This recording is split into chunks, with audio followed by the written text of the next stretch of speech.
ते असं म्हणतात की काय कॉमेंट हाणतात तुम्ही, वा 4 दिवस माणूस भाकरीच खात नाही. म्हणजे तुमचं अश्लील बोलण्याला अत्यंत चांगलं समर्थन आहे. तुमचे आणि त्यांचे विचार, अश्लील बोलणाऱ्यांचे विचार एकदम जुळतात असं म्हणायला काय हरकत नाही. ते मराठा सेवक गावामध्ये वाद होत आहेत हे मनोज जरांगेंना का सांगत नाहीत? मनोज जरांगेंना ते ओळखत नाहीत का? मनोज जरांगेंना ते व्हॅल्यू देत नाहीत का? व्हॅल्यू देत होते तर का सांगितलं नाही? आणि सांगितलं होतं तर वाद का मिटला नाही? वाद पेटला आणि त्यानंतर मनोज जरांगे त्या ठिकाणी जाऊन शेकून आलेत का? जर संजीवनी वाघ यांनी 8 तारखेला मनोज जरांगेंची भेट घेतली तर मनोज जरांगेंना गावामध्ये अशा प्रकारचं वातावरण तापलेलं मी नेतृत्व करते हे का सांगितलं नाही? आणि जर सांगितलं आहे तर 20 तारखेपर्यंत तुम्ही का गप्प बसलात? हा सगळा प्लॅन ठरवून होता का? महाराष्ट्रातली सिंपत्ती संपली आणि म्हणून सिंपत्ती मिळवण्यासाठी हा सगळा प्रकार केलाय का? संजीवनी वाघ मनोज जरांगेंची भेट घेतात आणि 20 तारखेला हा सगळा प्रकार होतो. संजीवनी वाघ यांना कोणी मारहाण केली आहे का हे व्हिडिओच्या माध्यमातून जर सांगायचं झालं तर कुणीच त्यांना मारहाण केली असं दिसत नाही. हा एक CCTV फुटेज आहे, त्यामध्ये संजीवनी वाघ यांना कुणीही मारतं असं अजिबात दिसत नाही. त्यामुळे या व्हिडिओच्या माध्यमातून तरी असंच दिसतं की संजीवनी वाघ यांना कुणीही मारलेलं नाही. नमस्कार प्रेक्षको, मराठी महाराष्ट्रामध्ये आपल्या सगळ्यांचं स्वागत आहे. मी संग्राम. बुलढाणा जिल्ह्याच्या चिखला गावामध्ये जे काही झालं ना, छत्रपती शिवाजी महाराजांचा पुतळा हटवणं आणि त्यावरून जो काही वाद आहे तो टोकाला गेला. मारहाण झाली. या मारहाणीमध्ये काही लोक जखमी झालेत, काही लोकांवर गुन्हे दाखल करण्यात आली, काही लोकांना अटकसुद्धा करण्यात आलेली आहे. तो वाद अद्यापपर्यंत शमलेला नाही, कारण सोशल मीडिया तो वाद थांबूच देत नाही. सोशल मीडियावर दोन्ही समाजातील नेटकरी ॲक्टिव्ह आहेत. रात्रंदिवस सोशल मीडियावर डॉलर कमवण्याच्या नादामध्ये वाटेल त्या अफवा पसरवतात, वाटेल ते शब्दप्रयोग करतात, वाटेल त्या व्यक्तीवर टीका करतात. खरं तर महाराष्ट्र सायबर विभागानं याला आळा घालणं पाहिजे. मात्र महाराष्ट्र सायबर विभाग नेमका काय करतोय हा सवाल वारंवार मी नेहमी या मंचावरून विचारत आलेलो आहे. त्याचं उत्तर काहीही मिळालेलं नाही. उत्तर मिळालं नाही, परिणामी महाराष्ट्रामधलं वातावरण अत्यंत गढूळ झालेलं आहे. जास्त काही शब्दप्रपंच न करता थेट मुद्द्याकडे वळतो. काही व्हिडिओज चिखला गावातील प्रकारानंतर सोशल मीडियावर व्हायरल झाले, काही माझ्याकडे आले. काही मुद्दे उपस्थित होत आहेत, काही प्रश्नचिन्ह उपस्थित होत आहेत. हा प्रकार नेमका काय आहे? कोणाचं फेल्युअर आहे? कुणी ठरवून केलं आहे का? कोण ह्याला कारणीभूत आहे का? कोण जबाबदार आहे का? कोण निष्काळजीपणा केल्यामुळे हे सगळं घडलं आहे का? या सगळ्या गोष्टीवर आपण पुढच्या काही मिनिटांमध्ये बोलणार आहोत. महत्त्वपूर्ण व्हिडिओ असणार आहे, काही व्हिडिओचे दाखले देण्यात जाणार आहेत, काही प्रश्न उपस्थित होत आहेत सोशल मीडियावरून, त्याबद्दलसुद्धा आपण बोलणार आहोत. व्हिडिओ जरा जास्त झाला असेल तरी हरकत नाही, मात्र मुद्देसूद बोलण्यामुळं व्हिडिओची लेंथ वाढू शकते. त्यामुळे व्हिडिओ तुम्हाला पाहावा लागेल, पुढे नक्की पहा. मुळात ज्या संजीवनी वाघ आहेत, या ठाकरे गटाच्या ज्या काही नेत्या आहेत, त्यांना मारहाण झाले असल्याचं व्हिडिओ सोशल मीडियावर व्हायरल झाले आणि त्यामुळे हा सगळा प्रकार घडला आहे. त्यानंतर दुसरा एक व्हिडिओ समोर येतो आहे. त्या व्हिडिओमध्ये संजीवनी वाघ आणि त्यांचे नातेवाईक त्यांना पकडत आहेत आणि ते त्यांचे कपडे फाडत असताना दिसत आहेत. संजीवनी वाघ यांनी स्वतः कपडे उतरवले असंही त्या व्हिडिओमध्ये दिसतं. आता तो व्हिडिओ खोटा आहे, मागचं पुढचं कापून पुढं व्हायरल केला आहे असं संजीवनी वाघ यांचं म्हणणं आहे. मात्र जर तो व्हिडिओ बारकाईनं पाहिला तर त्या व्हिडिओमध्ये कुणीतरी त्यांची महिला, आता ती महिला त्यांची भावाची पत्नी आहे, म्हणजे भाऊजई आहे असं सांगितलं जात आहे, आणि ती ओढाओढी करत असताना ते कपडे फाडतायत आणि ते कपडे त्यांनी फाडलेत असं सांगितलं गेलं आहे. त्या व्हिडिओमध्ये कोण कोणाचे कपडे फाडतंय हे जरी दिसत असलं तरी मारत कुणी आहे हे त्यामध्ये दिसत नाही. तुम्ही म्हणाल की तुम्ही तुमचं हकत जाता आणि खोटं बोलतायत. मराठा समाजाचे जे काही ट्रोलर्स आहेत, ज्यांना फक्त काहीच कळत नाही, ज्यांना अफवा पसरवायच्या असतात, लाईक्स फॉलोअर्स मिळवायचे असतात, त्यांचं असं म्हणणं आहे की तुम्ही एकतर्फी बोलताय. संजीवनी वाघ वातावरण खराब झाल्याचा व्हिडिओ, वातावरण खराब होणारा जो काही प्लेस आहे, जो काही परिसर आहे, त्या परिसरामधले आत्तापर्यंत जे 4 व्हिडिओ आहेत, माझ्याकडे एक CCTV फुटेज आत्ता आहे. एक व्हिडिओ संजीवनी वाघ यांना मारहाण करत असल्याचा तो व्हिडिओ संपूर्ण महाराष्ट्रानं पाहिला. त्याच्यानंतर संजीवनी वाघ यांना कोणीतरी घेऊन त्या ठिकाणी खाली बसतंय आणि त्यांचे असे कपडे उघडून दाखवा सगळ्यांना असं म्हणतंय, तो एक व्हिडिओ. पुन्हा तिसरा व्हिडिओ संजीवनी वाघ यांना त्यांच्या भाऊजई कोणीतरी पकडतायत आणि त्या झटापटीमध्ये त्यांचे कपडे फाडतायत हे दिसतं. आणि चौथा व्हिडिओ जो आहे तो CCTV आहे बाजूला लागलेला, आणि त्या CCTVमध्ये कुणीही पुतळा उचलत असताना दिसत नाही. संजीवनी वाघ यांचं म्हणणं आहे 400 ते 500 लोक त्या ठिकाणी होते, 200-300 महिला होत्या असं त्यांचं म्हणणं आहे. मात्र संजीवनी वाघ यांचं म्हणणं साफ खोटं आहे, कारण त्या CCTV फुटेजमध्ये स्पष्ट दिसत आहेत लोक किती आहेत, वादाच्या चौकटीमध्ये रिंगणामध्ये किती आहेत, बग्यांची संख्या किती आहे हे स्पष्ट त्या व्हिडिओमध्ये दिसतंय, तुम्हाला स्क्रीनमध्ये सुद्धा पाहायला मिळेल. संजीवनी वाघ यांना कोणी मारहाण केली आहे का हे व्हिडिओच्या माध्यमातून जर सांगायचं झालं तर कुणीच त्यांना मारहाण केली आहे असं दिसत नाही. मात्र जर प्रथमदर्शिनी त्या ठिकाणी पोलीस असतात, त्यांच्याकडं एक DSBचा कॅमेरा असतो आणि तो सगळं टिपत असतो, असं कोण काय करतं कोण काय करतो.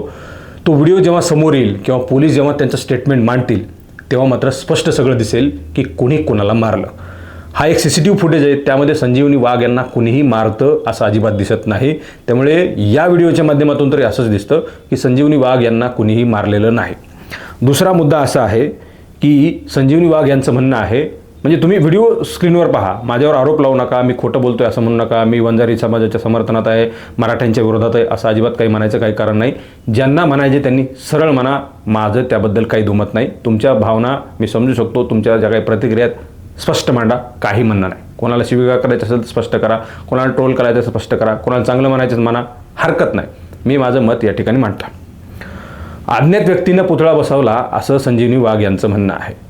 संजीवनी वाघ या पुतळ्याचं रक्षण करायला आल्या, मात्र पुतळा कोणी बसवला हे त्यांनाही माहीत नव्हतं, गावातल्या कुठल्याही व्यक्तीला माहीत नव्हतं. आता जो CCTV फुटेज आहे, जो बाहेरून दिसतो, ज्या ठिकाणी सगळा परिसर दिसतो, त्याच CCTV फुटेजमध्ये 4 तारखेचं CCTV फुटेज जर काढलं तर तो पुतळा कोणी बसवला हे देखील दिसेल. ते पोलिसांनी काढावं आणि समोर आणावं. ज्यांनी कोणी पुतळा बसवला त्याला जा विचारा, परवानगी घेतली होती का नव्हती, आणि त्याच्यावर काय कायदेशीर कारवाई करायची ते करतील. संजीवनी वाघ म्हणतात अज्ञात व्यक्तीने पुतळा बसवला, मात्र त्याची जबाबदारी कोणीच घेत नव्हतं. संजीवनी वाघ सुद्धा त्याची जबाबदारी घेत नव्हता की मी बसवला, आणि मी जर बसवला असं म्हटलं तर माझ्यावर गुन्हा दाखल होईल, त्यांना चांगलं माहीत होतं. म्हणून त्या म्हणतात अज्ञात व्यक्तीने बसवला, मला काही माहीत नाही.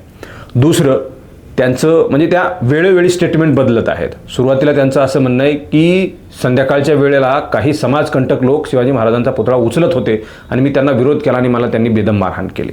तो व्हिडिओ तुम्ही ऐका. त्याच्यानंतर ते असं म्हणतात की मी पुतळ्यापाशी बसले होते, शिवाजी महाराजांच्या पुतळ्यापाशी बसले होते, आणि काही महिला त्या ठिकाणी आमच्या नातेवाईकांना मारत होत्या. फार 200-300 महिला होत्या, मी त्यांच्याकडे धावून गेले तेव्हा मला त्यांनी मारहाण केली. हे 2 स्टेटमेंट त्यांचे तुम्ही एकदा ऐका. संध्याकाळी 7 वाजता छत्रपती शिवाजी महाराजांचा पुतळा काही समाजकंटक उचलत होते, त्याचा विरोध आम्ही केला. 4-5 जण महिलांनी, त्यांच्या माणसांनी माझे कपडे फाडून मला मारून आणून, आमचा एकीचा पाय मोडलेला आहे, एकीचा हात मोडलेला आहे. तरी माझ्या सगळ्या मराठी समाज बांधवांना विनंती, तुमच्या बहिणीसाठी तुम्ही चिखल्यामध्ये या, लवकरात लवकर हात जोडून विनंती माझ्या सगळ्या भावांना. त्या दिवशी मी शिवाजी महाराजांच्या स्मारकासमोर बसलेली होते. माझ्या वहिनी या बाजूला बसलेल्या, माझ्या घरची मंडळी काही 2-3 बाया बाहेरच्या होत्या.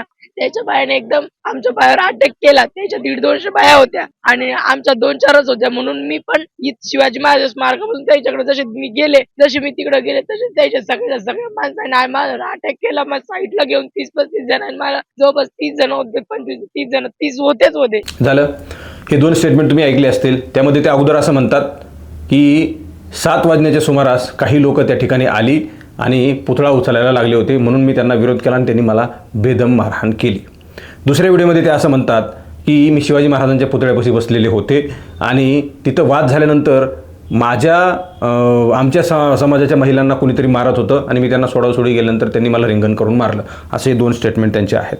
दुसरा त्यांचा गंभीर आरोप आहे, त्या ठिकाणी कुणी वंजारी समाजाचे पोलीस अधिकारी किंवा कर्मचारी असतील, त्यांनी माझ्या भावांना पकडलं आणि बाकीचे लोक मला मारत होते, असं त्यांचा गंभीर पोलिसांवर आरोप आहे. पोलिसांनी त्याचा खुलासा करावा की जे कोणी वंजारी समाजाचे, कदाचित त्यांना दुर्दैवाने त्या ठिकाणी वंजारी समाजाचे पोलीस असतील आणि म्हणून त्यांच्यावर नाव ॲलिगेशन करण्यासाठी हे फायदेशीर ठरलं असेल. मात्र जर तसं पोलिसांनी केलं असेल तर त्या DSBच्या आणि CCTVच्या कॅमेऱ्यामध्ये ते येईल की कुणी नेमकं कुणाला मारलं होतं, कुठल्या पोलिसांनी त्यांना पकडलं, आणि सगळा वाद होऊन जाण्यासाठी पोलिसांनी कोणाला मदत केली, वातावरण खराब होवं हे पोलिसांना वाटत होतं का, पोलिसांनी ठरवून हे सगळं केलं का. संजीवनी वाघ यांच्या आरोपामुळे हे सगळे प्रश्न उपस्थित होत आहेत. ते प्रश्न त्या ठिकाणी बुलढाणा पोलिसांनी जे काही प्रश्न उपस्थित झाले त्यांचे उत्तर बुलढाणा पोलिसांनी दिले पाहिजेत. पोलिसांना अगोदरच माहिती होतं हा सगळा प्रकार घडणार आहे, मग बंदोबस्त का लावला नाही. 4 फेब्रुवारीला पुतळा बसवला, 5 तारखेला पोलिसांचा अर्ज तहसीलदारांना आहे. तहसीलदारांनी 12 फेब्रुवारीला अर्ज ग्रामविकास अधिकाऱ्यांना दिला. काय बळ लागेल ते पोलिसांनी द्यायला सांगितलेलं आहे. आम्ही तुम्हाला मदत करतो आणि पोलीस बंदोबस्तामध्ये पुतळा उठवा आणि कायदा सुव्यवस्था अबाधित राखा असं पत्र तहसीलदारांचं 12 फेब्रुवारी रोजी ह्या सगळ्या प्रक्रियेसाठी करण्यासाठी दिलेलं होतं. ते स्क्रीनवर तुम्हाला पत्र पाहायला मिळतील आणि सगळीकडे व्हायरलसुद्धा झालेली आहेत. आता जर पोलिसांना पुतळा बसवल्याच्या दुसऱ्या दिवसापासून 5 दिवसापासून माहिती होतं तर पोलिसांनी याला गांभीर्यानं का घेतलं नाही. राज्यामध्ये मराठा विरुद्ध ओबीसी, खास करून मराठा विरुद्ध वंजारी असा वाद पेटलेला असताना आणि त्या गावामध्ये वंजारी विरुद्ध मराठा हा वाद भविष्यामध्ये होऊ शकतो याची पूर्वकल्पना असताना पोलिसांनी हे सगळं का होऊ दिलं. हे पोलीस फेल्युअर आहे का, हे पॉलिटिकली फेल्युअर आहे का, हा सगळा प्रकार काय नेमका आहे पोलिसांनी पुढे येऊन सांगणं गरजेचं आहे. तरच महाराष्ट्रामधलं वातावरण खराब होणार नाही, महाराष्ट्रातली कायदा सुव्यवस्था अबाधित राहील. आणि त्या सोशल मीडियावर 80 रुपये मिळवण्यासाठी जे काही सोशल मीडिया हँडल्स आहेत हे बेलगामपणे सोशल मीडियावर आपल्या वाटेल त्या ठिकाणी पोस्ट करतायत आणि महाराष्ट्र गढूळ करून टाकतायत, दूषित करून टाकतायत. याला जबाबदार पोलीस प्रशासन, सायबर विभाग असेल असं माझं ठाम म्हणणं आहे. आता ओबीसींची सभा झाली. ओबीसींच्या सभेमध्ये सुद्धा आक्रमक भाषणं करण्यात आली. आम्ही राजस्थानहून आणू, आम्ही कुठं गुजरातहून आणू, आम्ही इकडून आणू, आम्ही तिकडून आणून बघूच किती आहेत, बघूच किती तुमचे आहेत, तुमचे तरी राज्यभरात आहेत, आमचे तर संपूर्ण देशामध्ये लोक आहेत. मग इथं कापाकापी करायची आहे का, इथं गोळ्या बारूद खेळायचं आहे का, इथं बॉम्ब हल्ले करायचे आहेत का, इथं महाराष्ट्रातल्या लोकांना काही शेतीवाडीचे काही कामच नाहीत, इथं नोकऱ्याच नाही आहेत, इथं विद्यार्थ्यांचे शिक्षणच नाहीत, दुसरे काही कामच नाहीत. त्यामुळे क्षुल्लक कारणावरून ते वाद पेटवायचे आहेत आणि ते वाद मोठे करून पुन्हा आणखी युद्ध खेळायचं आहे. अशी सगळी परिस्थिती दोन्ही समाजांकडून का केली जात आहे. तुम्हाला जर ह्या सगळ्या गोष्टी ताकदीच्या करायच्या आहेत तर देशसेवेसाठी सीमेवर जा. तुम्हाला फार काही हे सगळं लढायचे तर पोलीस प्रशासनात भरती व्हा. तुम्हाला याच्याही पुढे जाऊन आणखी काही करायचं आहे तर तिकडं बाउन्सर व्हा. तुम्हाला याच्याही पुढे जाऊन आणखी काही करायचं असेल तर तिकडं कसरत करा, तिकडं कुस्त्या खेळा, पहिलवान व्हा आणि तिथं तुमची ताकद जिरवा. सोशल मीडियावर माईक हातात मिळालं आणि पब्लिक पुढे दिसली की भल्या मोठ्या मोठ्या शब्दांमध्ये त्या ठिकाणी व्यक्त व्हायचं आणि पुन्हा अंगाशी आल्यानंतर मी जरा भावनिक होऊन जास्तच बोललो असं म्हणून माघार घ्यायची. अशा प्रकारचे पळपुटेपणा करून काय मिळणार आहे. समाजामध्ये वातावरण खराब करून नेमकं काय मिळणार आहे. काल तुम्हाला सभा जे काही मेळावा तुम्ही आयोजित केला होता चांगली गोष्ट आहे. तो मेळावा नेमका सत्यकथन मेळावा होता की ईट का जवाब पत्थर से होता याचं उत्तर ओबीसींच्या त्या लोकांनी दिलं पाहिजे. तुम्हाला मेळावाच घ्यायचा होता तर तुमचे काय फॅक्ट्स आहेत ते तुम्ही सांगितले पाहिजे होते. तुमच्यात आणि मनोज जरांगेत फरक काय उरला. मनोज जरांगे इकडून बघायचं का म्हणणार, तुम्ही म्हणणार मग बघू. तुम्ही तिकडून राज्यभरातून आणा, आम्ही देशभरातून आणतो. म्हणजे इथं युद्ध खेळून तुम्हाला काय मणिपूर करायचं आहे. नेमकं काय करायचं आहे दोघाही समाजाला. म्हणून मी काल पोस्ट सोशल मीडियावर केली. लक्ष्मण हाके आणि मनोज जरांगे यांनी मागच्या 2 वर्षांपासून महाराष्ट्र तणावामध्ये ठेवला आहे, तो आजही तसाच आहे. मनोज जरांगेंचे समर्थक मला खालून कॉमेंट करतात, तुम्ही असंच करता, तुम्ही तसंच करता, आदरणीय दादांबद्दल बोलता, आदरणीय पाटलांबद्दल बोलता. पाटलांची तुमची लायकी आहे का. पाटलांची माझी लायकी काय आहे माग 2 वर्षापासून सांगून बसलेलो आहे. तुम्ही मला नव्यानं सांगायची गरज नाही. आणि ज्या तारखेला पुतळा बसवला ती 4 फेब्रुवारी. 4 फेब्रुवारीपासून 20 फेब्रुवारीपर्यंत हे सगळं तणावाचं वातावरण गावामध्ये होतं. आदरणीय सन्माननीय महोदय, संघर्ष योद्धे, आरक्षणाचे जनक, मराठ्यांचे दुसरे छत्रपती मनोज जरांगे यांनी गावागावामध्ये मराठा सेवक नेमलेले. ते काय करतात. गावामध्ये वातावरण खराब होत आहे, कुणीतरी पुतळ्याला विरोध करते आणि तुमच्या सेनापतीला, तुमच्या दुसऱ्या छत्रपतीला, तुमच्या संघर्ष योद्ध्याला, तुमच्या सन्माननीय पाटलांना का सांगितलं नाही. जर सांगितलं असतं तर वाद पेटला नसता, काहीतरी मार्ग निघाला असता, बैठका झाल्या असत्या. का सांगायचं नव्हतं. हा सवाल प्रमुख उपस्थित केला जातोय. सोशल मीडियावर चर्चा केली जाते, गावागावामध्ये दबक्या आवाजामध्ये चर्चा आहे. ज्या संजीवनी वाघ पुढे येऊन नेतृत्व करतात, ज्यांना मारहाण केली असं त्या सांगतात आणि मारहाण झाल्यामुळं हा सगळा वातावरण महाराष्ट्रामध्ये खराब झाला. त्या संजीवनी वाघ 8 फेब्रुवारीला मनोज जरांगेंची भेट घेतात. 8 फेब्रुवारीला त्यांची भेट घेतात. 4 तारखेला पुतळा बसवला जातो. 5 तारखेला नोटीस प्रक्रिया, कायदेशीर प्रक्रिया सुरू होते. पुतळा उठवण्याच्या हालचाली सुरू होतात. 8 तारखेला संजीवनी वाघ मनोज जरांगेंची भेट घेतात आणि 20 तारखेला हा सगळा प्रकार होतो. हे जरा कुठेतरी पचत नाही, कुठेतरी संशयाच्या भोवऱ्यामध्ये आहे असं तज्ज्ञांचं म्हणणं आहे. ह्या सगळ्या गोष्टी प्लॅनिंग करून केल्यात का? ह्या सगळ्या गोष्टी ठरवून केल्यात का? असा संशय व्यक्त केला जातोय. मी व्यक्त करत नाही. सोशल मीडियावर दबक्या आवाजामध्ये सगळीकडे ही चर्चा आहे. 4 तारखेला पुतळा बसवला, 5 तारखेला पत्रव्यवहार झाला आणि पुढच्या 2 दिवसांमध्ये हा पुतळा उठवायचा किंवा मग छत्रपती शिवाजी महाराजांच्या जयंतीनंतर उठवायचा, ही सगळी प्रक्रिया झाली असेल कदाचित.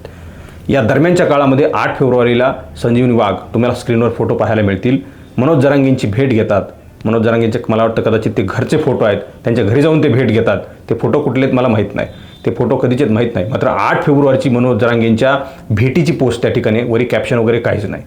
जर संजीवनी वाघ यांनी 8 तारखेला मनोज जरांगेंची भेट घेतली तर मनोज जरांगेंना गावामध्ये अशा प्रकारचं वातावरण तापलेलं मी नेतृत्व करते हे का सांगितलं नाही?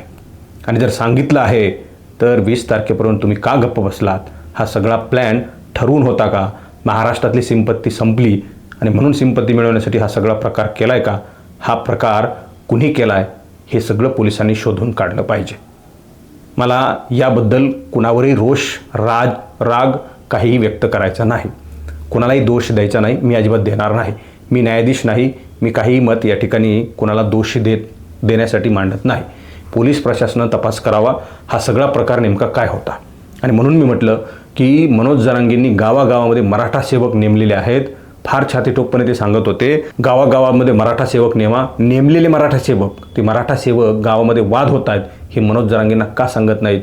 मनोज जरांगेंना ते ओळखत नाहीत का? मनोज जरांगेंना ते व्हॅल्यू देत नाहीत का? व्हॅल्यू देत होते तर का सांगितलं नाही? आणि सांगितलं होतं तर वाद का मिटला नाही? वाद पेटला आणि त्यानंतर मनोज जरांगे त्या ठिकाणी जाऊन शेकून आलेत का?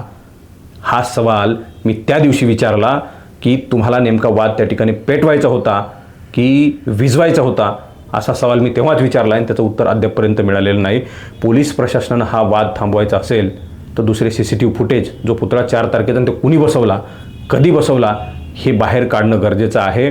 संजीवनी वाघ जबाबदारी घेत असतील तर कायद्याच्या चौकटीमध्ये राहून ह्या सगळ्या गोष्टी केलेत का याची तपासणी करावी लागेल. संजीवनी वाघ यांचे जे काही आरोप आहेत, मला रिंगण करून मारलं, ते CCTVमध्ये कुठेही दिसत नाही. मला त्यांना मारहाण झाली नाही, कदापि झाली नाही असं अजिबात म्हणायचं नाही. मात्र मी सुरुवातीलाच सांगितलं की व्हिडिओच्या माध्यमातून जर पाहायचं झालं तर संजीवनी वाघ यांना कुणीही मारलं नाही असं त्या ठिकाणी दिसतं. एक व्हिडिओ तुम्हाला महिलेचा मी दाखवतो. ती महिला काय नेमकी म्हणते ते आपण पाहूयात.